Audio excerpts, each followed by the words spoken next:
अस्सलाम वालेकुम।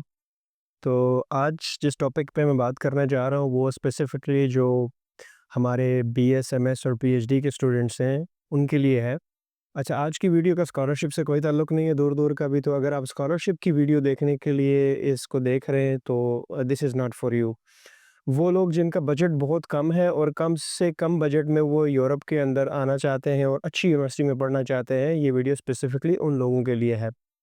तो पोर्चुगल के एक शहर विलारियाल के अंदर एक यूनिवर्सिटी ऐसी भी मौजूद है कि जो इवन के बहुत सारी पाकिस्तानी यूनिवर्सिटीज़ से भी कम आपको यहाँ पे फ़ी पड़ती है अगर आप सेल्फ़ के ऊपर आते हैं।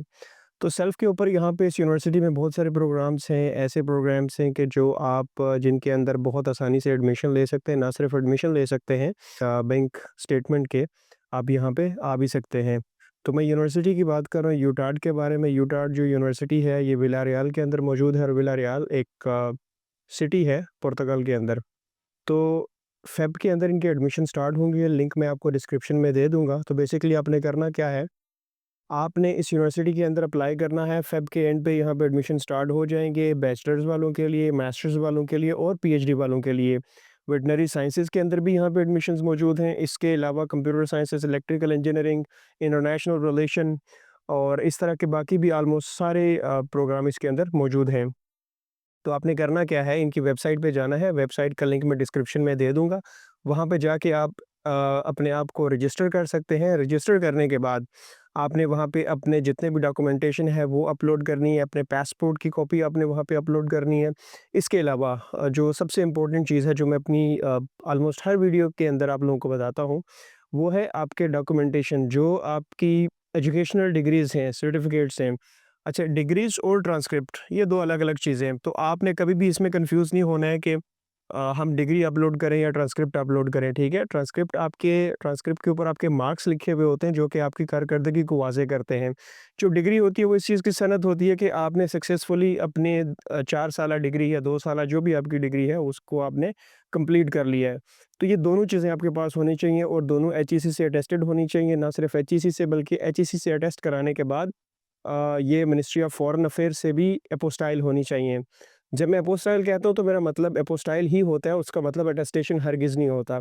बहुत सारे लोग इस चीज़ में कन्फ्यूज़ होते हैं क्योंकि जो आपकी सिंपल अटेस्टेशन है, वो पहले एक्सेप्ट होती थी लेकिन हाग कन्वेंशन के बाद जब से पाकिस्तान उसका हिस्सा बना है उसकी इम्प्लीमेंटेशन स्टार्ट हुई है, अब सिर्फ़ और सिर्फ़ एपोस्टाइल ही चलता है। तो एपोस्टाइल का एक बड़ा फ़ायदा ये भी है कि only once you have to go through the process और उसके बाद आप पूरे यूरोप में और यूरोप के अलावा भी बहुत सारी कंट्रीज़ में बार-बार आपको अटेस्टेशन लीगलाइज़ेशन नहीं करवानी पड़ती। Okay, coming back to the topic.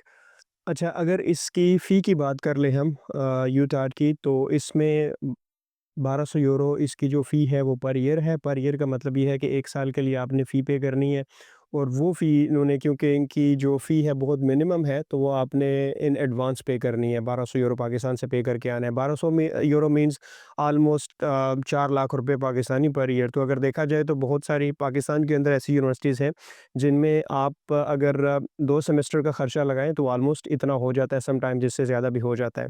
तो मेरे ख़्याल में बिल्कुल एक मिनिमम बजट के अंदर ये बहुत अच्छी यूनिवर्सिटी है जिसके अंदर आप मल्टी डिसिप्लिनरी बहुत सारे सब्जेक्ट्स पढ़ सकते हैं और बहुत फ़र्क है पाकिस्तान की यूनिवर्सिटीज़ में और यूरोप की यूनिवर्सिटीज़ में। इस हवाले से मैं फिर कभी एक वीडियो बनाऊँगा।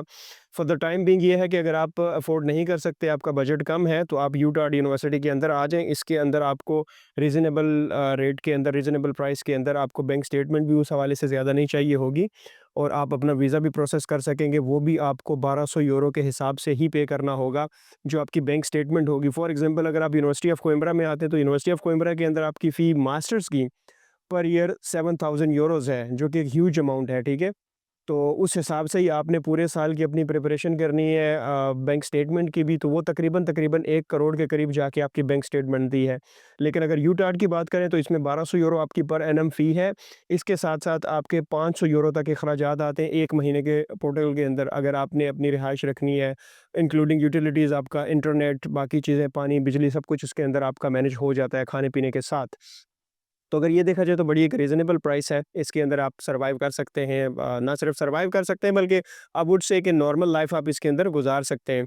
तो जब वीज़ा प्रोसेस होता है आपका, तो वीज़ा प्रोसेसिंग ऑफिसर ने जो सबसे इम्पोर्टेंट चीज़ देखनी होती है, वो ये देखना होता है कि यार ये जो स्टूडेंट जा रहा है, either he is a legit student या फिर ये सिर्फ़ भागने की कर रहा है, ठीक है? तो जो भागने वाले उनको लगते हैं, उनको उनका वीज़ा वो डिनाई कर देते हैं, उनको नहीं वीज़ा देते। लेकिन जो लेजिट स्टूडेंट्स लगते हैं, अब इस यूनिवर्सिटी को चूज़ करने का एक और भी बड़ा रीज़न मैं आप लोगों को बता सकता हूँ कि देखें, बजाय इसके कि आप कहीं से बैंक स्टेटमेंट बाय करें 1 करोड़ रुपए की, उनको 3-4 लाख रुपए दे के और उन मसलो-मसाइल में पड़े, 1200 यूरो फ़ी है, तो कहीं न कहीं से आपकी अरेंजमेंट्स हो जाती हैं जब इतनी मिनिमम फ़ी और आपको पता है कि इतनी बैंक स्टेटमेंट भी नहीं चाहिए, 15 से 20 लाख रुपए would be more than enough. तो उसके अंदर आप अपना वीज़ा प्रोसेस कर सकते हैं। तो ये एक बड़ा अच्छा ऑप्शन है, इसको ज़रूर देखिएगा। बाकी विला रियाल के अंदर मैं किसी दिन टूर करूँगा, वो यूनिवर्सिटी भी मैं आपको दिखाऊँगा और उनके डिफरेंट डिपार्टमेंट्स के बारे में भी हम बात करेंगे। लेकिन फ़िल वक़्त आपने ये करना है कि अपनी डॉक्यूमेंटेशन कंप्लीट रखनी है, उन डॉक्यूमेंट्स अपने वहाँ पे अपलोड कर लेने हैं। बैचलर्स और मास्टर्स वाले एग्ज़ेम्प्टेड हैं रिसर्च प्रपोज़ल से। अगर आपके पास रिसर्च प्रपोज़ल है तो वेल एंड गुड, अगर नहीं है तो भी आप अप्लाई कर सकते हैं। लेकिन पीएचडी एक ऐसी डिग्री है जिसके लिए आपके पास एक सॉलिड फाउंडेशन होनी चाहिए रिसर्च की, कि मैंने ज़िंदगी में जाके करना क्या है, अगले 5 साल मैंने इस पीएचडी को देने हैं, तो उन 5 सालों या 4 साल के अंदर मैंने क्या ऐसा करना है जिसके लिए मैं घर से निकल रहा हूँ। तो वो एक प्रॉपर आपके पास एक रिसर्च प्रपोज़ल होना चाहिए। अच्छा, रिसर्च प्रपोज़ल लिखते हुए भी बहुत सारे स्टूडेंट्स बहुत सारी गलतियाँ करते हैं। एक जेनेरिक सा रिसर्च प्रपोज़ल लिख लेते हैं और टका-टक वही सबमिट करते रहते हैं सारी यूनिवर्सिटीज़ में, सारी प्रोफ़ेसर्स के साथ। तो याद रखें, जो आपको फंडिंग दे रहे हैं प्रोफ़ेसर, वो बेवकूफ़ बिल्कुल भी नहीं है। मैंने पिछली वीडियो में भी कहा था कि यार इन लोगों को आपने बेवकूफ़ समझने की बेवकूफ़ी हरगिज़ नहीं करनी। रिसर्च प्रपोज़ल आप लिखें, बैठें, पहले आप जो आपका प्रोफ़ेसर है, उसकी प्रोफ़ाइल आप पढ़ें, उसकी प्रोफ़ाइल गो थ्रू करें और देखें कि उसने पास्ट के अंदर किन-किन चीज़ों के ऊपर काम किया है।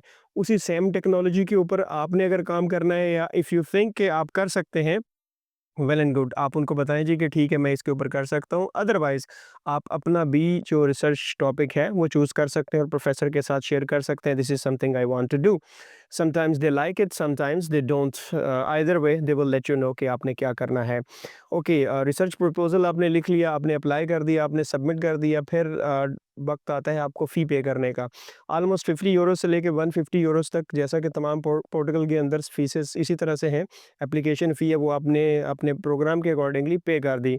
उसके बाद 2 से 3 महीने का ऑलमोस्ट टाइम लगता है, समटाइम्स ये जल्दी भी हो जाता है डिपेंडिंग अपॉन द सिचुएशन। तो रफ़ली आपने 2 महीने अपने माइंड में रखना है कि इतना टाइम लग जाता है। फिर आपकी शॉर्ट लिस्टिंग होगी, आपके डॉक्यूमेंट्स देखे जाएँगे, आपकी प्रोफ़ाइल चेक क की जाएगी, आपकी सीवी देखी जाएगी और उसके बाद अगर यूनिवर्सिटी के अंदर 10 सीट्स हैं, तो जो टॉप 10 में आने वाले लोग हैं, उनको एलोकेट किया जाएगा उन प्रोग्राम्स के अंदर। अच्छा, ये डिपेंड करता है प्रोग्राम टू प्रोग्राम भी, कि फॉर एग्ज़ाम्पल अगर आप कंप्यूटर साइंसेज़ में अप्लाई कर रहे हैं, तो देयर इज़ पॉसिबिलिटी कि वहाँ पे कंपटीशन आपको बहुत टफ़ मिले, ठीक है? रेलेवेंटली अगर आप किसी ऐसे सब्जेक्ट में अप्लाई कर रहे हैं जिसमें लोग बहुत कम अप्लाई करते हैं, तो वहाँ पे आपका स्कोप ज़्यादा बन सकता है। अलावा अगर कोई सवाल है आप लोगों का, तो वो ऑब्वियसली आप कमेंट में जाके पूछ सकते हैं मुझसे, या इसके अलावा अगर आप समझते हैं कि मुझे किसी और टॉपिक के ऊपर वीडियो बनानी चाहिए जो हमारी यूथ के लिए ज़्यादा बेनिफिशियल हो सकती है, तो I can think about that और उसके ऊपर भी हम बात कर सकते हैं। लेकिन जो मेरा मोटो है वो ये है कि ज़्यादा से ज़्यादा मैं लोगों को अवेयरनेस दूँ स्कॉलरशिप के हवाले से, एडमिशन्स के हवाले से, और उन लोगों के लिए ख़ास करके जिनका लो बजट है, जो इसको अफ़ोर्ड नहीं कर सकते। स्कॉलरशिप हर किसी को नहीं मिलती, it's it's kind of luck game भी होती है, और इसके अलावा भी बहुत सारे फैक्टर्स होते हैं इसके अंदर। लेकिन अगर आप 10 साल बैठे रहें अपने घर पे स्कॉलरशिप ढूँढते रहें कि स्कॉलरशिप मिलेगी तो हम जाएँगे, आई वुड रादर सजेस्ट कि आप निकलें घर से, अप्लाई करें। यहाँ पे जब आप आ जाते हैं तो यहाँ पे स्कॉलरशिप मिलने के चांसेस बहुत ज़्यादा होते हैं। तो मिलते हैं अपनी अब नेक्स्ट वीडियो में। Thank you very much and Allah हाफ़िज़।